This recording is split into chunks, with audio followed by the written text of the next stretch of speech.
Monsieur Renaud, Bonjour. on est ici pour foire le centre aquatique Le centre aquatique, oui. entre fleuve et montagne. Donc, les opérations ont commencé à quel moment? Rappelez-nous un peu, je pense que c'était à l'automne.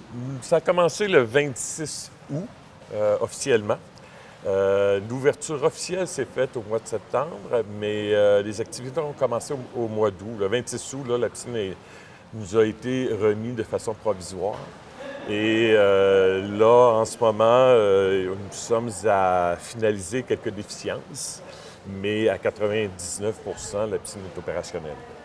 Donc, les gens, et là, les cours sont commencés. Oui, Les l'offre des cours différents a éléments été sont faite. arrivés ici. L'offre des cours a été faite, les cours sont commencés, on en a pratiquement tous les jours. Les gens se sont appropriés de la piscine. Nous sommes bien contents. Et évidemment que ce n'est pas la même clientèle le jour de la semaine que les fins de semaine, mais néanmoins, c'était le but recherché aussi, c'est de pouvoir satisfaire l'ensemble de la population des 3 municipalités. Et si on regarde au niveau des heures, ça commence tôt le matin, ça va un peu sur l'heure du souper, comment ça Oui, fonctionne? c'est de 7h30, 7h, 7h30 le matin à 7h, 7h30 le soir, tout dépendant là, de ce qui aura été comme achalandage. Évidemment que dans les périodes comme de ce temps-ci, l'achalandage est un petit peu plus élevé. Évidemment, l'été, ça va ralentir un peu. Du moment que nous allons pouvoir s'entendre avec les autres municipalités, il est bien évident que probablement que la plage horaire va aussi augmenter. Ah, donc il va y avoir des ajustements à faire éventuellement de ce côté-là. Là. Parce que c'est l'an 1, et l'an 1, bien, on ne sait pas très bien comment ça va réagir. Et donc là, l'automne prochain, on peut dire qu'en l'automne 2023, vous serez vraiment à 100 et avec les petits changements que vous allez avoir à faire de ce côté-là. Bien, c'est-à-dire qu'on s'est donné 3 ans pour avoir une occupation là, qui pourrait être autour de, dans le cas présent, dans un 75-80 si d'autres municipalités embarquent, comme c'est le cas en ce moment, on est en train de négocier.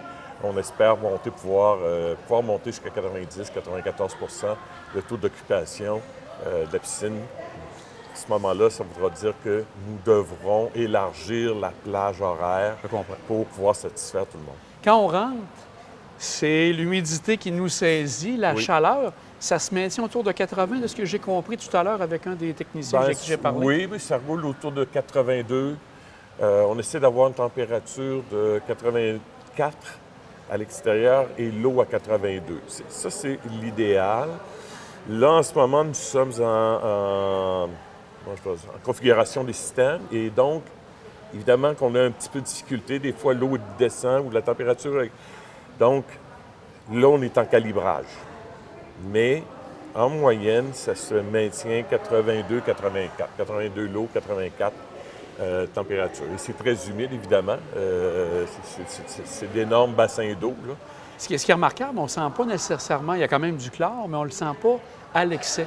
Est-ce que c'est voulu dans les systèmes que vous avez préparés? Parce que c'est des nouveaux systèmes. Les piscines, maintenant, ne sont plus conçues comme elles étaient avant, avec des systèmes de ventilation qui captaient la chloramine. La chloramine est un peu l'évaporation du chlore qui, elle, se maintient à environ 1 pied au-dessus de l'eau. Et avec un nouveau système de goulotte, le système de goulotte, c'est un système qui permet d'avoir la piscine à fleur de plancher et capte ces vapeurs-là. Donc beaucoup moins dans les airs. airs. Et juste pour vous dire, durant la panne d'électricité qu'il y a eu à Noël, c'était difficile de venir dans la piscine. La piscine ne pouvait pas fonctionner. Et c'était extrêmement difficile parce que justement, il y avait l'évaporation du chlore faisant en sorte que c'était difficile de respirer. Mais avec ce système-là, c'est capté et c'est filtré et on maintient cette circulation-là pour notre système. Ça fait partie du système de filtration. On a 3 bassins principaux ici. Oui. On va commencer par les 2 premiers. Oui. Qui sont, est-ce que c'est pour une clientèle plus jeune? Plus jeune, à mobilité réduite, par exemple. Comme ici, nous avons un accès pour les gens à mobilité réduite. Et la même chose pour le grand bassin. Ici, c'est notre pataugeuse pour les petits bambins. Donc, c'est des jeux d'eau. Et évidemment, ce sont des jeux d'eau qui fonctionnent sur demande. Donc, comme il n'y a personne en ce moment, bien, les jeux d'eau ne fonctionnent pas. Oui, je comprends. L'autre bassin, c'était un bassin qui est un bassin de 1 mètre, donc qui permet justement de faire certaines activités physiques pour les plus jeunes. Et donc, c'est un bassin qui est employé non pas pour faire des longueurs, mais plus pour une jeune clientèle. Est-ce qu'on peut y aller avec l'aquaforme dans ces bassins-là ou les gens vont plus de l'autre côté? Un peu, mais c'est limité parce que les bassins, nous, on avait demandé un bassin de 4 pieds de profondeur et finalement, ils nous ont dit non, c'est 1 mètre qui est la norme. Bon, je suis d'accord. Ce qui fait que les spinning, les vélos de spinning, ne peuvent pas aller dans ça. Ah, on peut faire de l'aquaforme, mais c'est plus limité.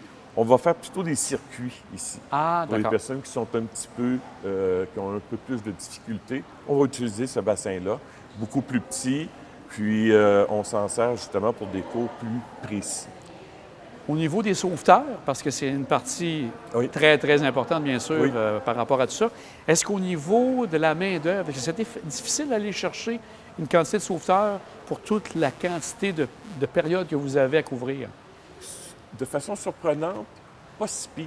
Ça n'a pas été si pire. On pensait que ça allait être difficile, mais au contraire, on a eu dès le départ à peu près une quinzaine de moniteurs sauveteurs qui se sont associés immédiatement avant même que la piscine commence, parce que nous, on avait fait déjà des offres d'emploi avant que la piscine soit ouverte. Un, pour nous assurer qu'ils avaient les cours, qu'ils avaient la formation et ils pouvaient déjà commencer à prévoir comment s'organiser autour de la piscine. Et aussitôt que la piscine est arrivée, on a eu d'autres personnes. On est environ une trentaine, mais évidemment, vous comprenez que ce sont surtout des étudiants. Et les étudiants, bien, règle générale, c'est selon leur horaire d'études. Donc, on a une plage d'horaire qui est quand même large. Donc, ça nous prenait une main-d'œuvre suffisante là, pour pouvoir occuper toutes ces plages-là. Maintenant, on est dans le secteur du vestiaire, qui est particulier parce que c'est un bassin unisexe, donc autant hommes et femmes, les enfants, tout est ici. Mais il y a quand même, c'est important, l'aspect confidentialité, l'aspect, justement, intimité qui est respecté. Qu'est-ce que vous avez fait particulièrement ici? Au départ, l'idée, c'était de faire 2 vestiaires, ce qui est le cas, mais de faire un vestiaire mixte pour que, lorsqu'il y a peu d'achalandage, qu'on ouvre seulement un vestiaire. On a eu quelques plaintes de gens qui aimaient moins ça. Les personnes âgées sont souvent ils ont de la difficulté avec de côtoyer hommes et femmes là, dans un vestiaire, même si on est capable, avec des cabines, de s'isoler complètement. Ce qu'on a fait, c'est qu'on a ouvert les 2 vestiaires, un pour hommes, un pour dames. Ce qui n'empêche pas, par contre, un homme ou une femme d'amener un enfant de sexe opposé, de pouvoir venir ici, seul avec, je ne sais pas, le papa avec sa petite fille, de venir dans la cabine, de se changer, de sortir, d'aller faire des longueurs, ou l'inverse, la maman avec son petit garçon, et ainsi de suite. Donc ça, c'était dans la tendance actuelle des piscines, c'est vraiment de pouvoir offrir un environnement où il n'y a plus ces contraintes. Mais là, comme vous dites actuellement, peut-être pour concilier, vous avez demeuré avec la partie hommes et femmes. Partie hommes et femmes en ce moment, parce que là, nous n'avons pas suffisamment d'achalandage pour permettre de dire, regarde, ça va être... Moi, je comprends. Donc, ça, c'est dans un premier temps. Dans un second temps, on s'assure qu'il n'y a aucune nudité. Donc, on avertit les baigneurs que personne ne doit sortir d'une cabine nue pour aller prendre une douche, quoi que ce soit. Là, c'est vraiment... Donc, les douches sont prises avec le maillot et non, tout ça à ce moment-là? On a des cabines avec des douches. Ah, d'accord. Donc, ce qui fait que les gens entrent avec leur maillot, peuvent enlever leur maillot. Mais ils ne sont pas au vu des gens, là. Ils ne sont pas à la vue des gens. Donc, Parfait. ça, c'est l'attrait important. On a aussi, évidemment, le même principe pour les personnes à mobilité réduite. Donc, qui fait en sorte que dans les 2 vestiaires, on se retrouve avec le même type d'environnement. M. Renaud, on a vu les 2 premiers bassins. Là, on est au bassin principal. Oui. Donc là, c'est bien sûr, la plupart des cours se donnent là. Oui. Je vois qu'il y a 4 corridors. Oui. Est-ce qu'il y aura des compétitions qui vont pouvoir se faire ici ou c'est davantage le côté plus récréatif qui est fait ici? on ne pourra pas faire de compétition parce que on peut faire des compétitions à l'interne ici, au niveau régional, avec 4 corridors. Cependant, on ne pourrait pas, par exemple, recevoir des compétitions voyons. Tout ce qui touche les différentes fédérations du Québec, etc. C'est ça, exactement. On ne pourrait pas parce que la norme maintenant, c'est 8 corridors minimum. Ah, d'accord. Donc, et là, pour faire des compétitions, même c'est mieux d'avoir 10 corridors. Donc, mais au niveau de la longueur, vous savez correct. La longueur, c'est 25 mètres, on est standard. Mais c'est au niveau de la largeur que là... C'est ça, sur le nombre de corridors. Par contre, comme nous disions que ce serait beaucoup plus intrascolaire ou plus au niveau de la région qu'on pourrait faire des petites compétitions, ce serait suffisant. Juste pour dire que, dans le fond, là, on participe à la vie sociale du milieu. Au niveau de la profondeur, grosso modo, les gens, il y a quand même une bonne profondeur? Oui, c'est 3,5 mètres, c'est-à-dire 10 pieds. Donc, aller jusqu'à 1,20 m, qui est le 4 pieds. Okay, normal. Donc, de 4 une pieds, graduation normale. Graduation normale. Et comme vous voyez, il y a un cordon qui sépare justement les zones plus profondes des zones moins profondes. On parlait tantôt de différentes compétitions qui se feront plus au niveau régional. Oui. On a quand même les podiums de départ, comme oui. dans différentes piscines où on fait des compétitions de genre. Oui. Est-ce que c'est un podium spécialement pour ici ou c'est ce que vous avez vu de façon standard? Non, c'est un podium de manière standard. C'est ce qu'on retrouve dans la majorité des piscines. C'est les nouvelles façons de faire avec l'antidérapant, etc. Mais ça correspond vraiment à nos 4 couloirs. Et on espère un jour pouvoir faire des petites compétitions là, régionales. Là. On aimerait bien ça. Là. Je vois qu'il y a quand même, c'est très bien équipé. Oui. On voit juste ici, vous avez des vélos de spinning qu'on peut utiliser à l'intérieur de la piscine. Donc, c'est ça. On les met dans la piscine et ça permet aux gens de faire du spinning, comme on dit. Est-ce que c'est de plus en plus populaire? Il y en a de plus en plus dans les piscines. Ah, oui, c'est un bon exercice parce que c'est pas du tout la même dynamique là, que ceux qu'on retrouve là, dans les gymnases.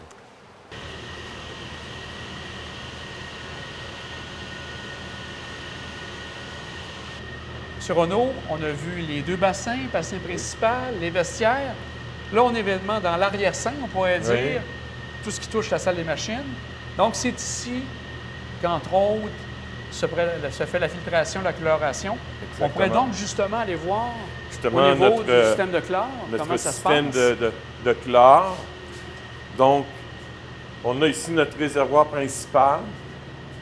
Et tout ça, c'est contrôlé de façon automatique. D'accord. Il n'y a pas, il y a rien de manipulation qui est faite de façon manuelle. Tout est automatique. On a des contrôleurs. Évidemment que là, nous sommes en rodage. Donc, évidemment que il y a un test de chlore qui est pris de façon quotidienne. Ah. Et s'il y a des ajustements à faire, ils seront faits ici, là, selon les appareils de mesure. Parfait. On va se diriger maintenant du côté de tout ce qui touche la filtration en tant que telle. Oui. Parfait. Donc, peut-être sans trop s'approcher parce que ça risque d'être un petit peu plus bruyant. Oui. Donc, c'est ici que tout se filtre à ce moment-là. C'est ici que tout se filtre. C'est ici que aussi on alimente les jeux d'eau intérieurs et extérieurs. C'est ici. Même extérieur, ça se passe ici? Oui, même extérieur, ça se passe ici. Tous les contrôles, tout ça, c'est fait de façon automatique. Évidemment, comme je l'expliquais tout à l'heure, nous sommes en rodage. Ça va bien, mais néanmoins, on voit là que c'est assez complexe comme équipement. Je pourrais vous amener voir justement un endroit où ce qu'on...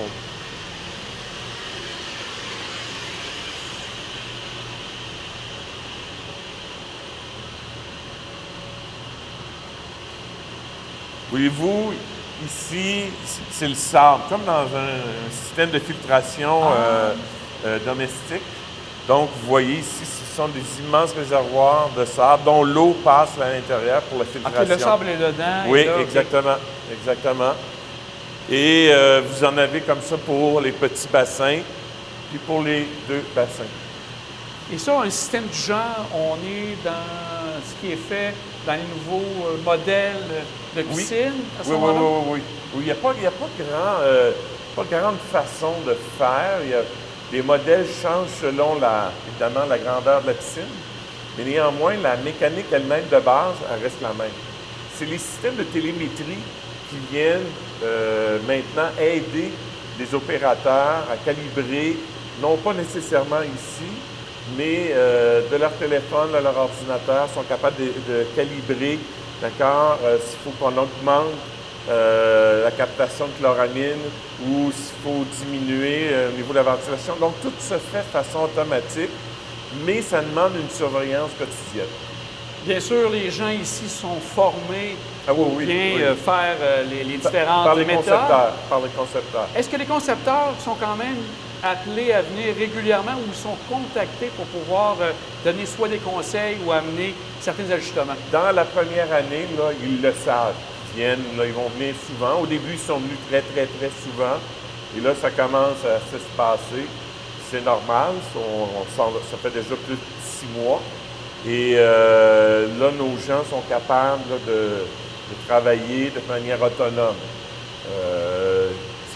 C'est pas évident, mais comme nous avons une usine d'eau potable, et une usine d'eau potable, c'est quand même une usine de filtration d'eau, etc. Donc, il y avait une certaine expertise déjà. Oui, on a une expertise.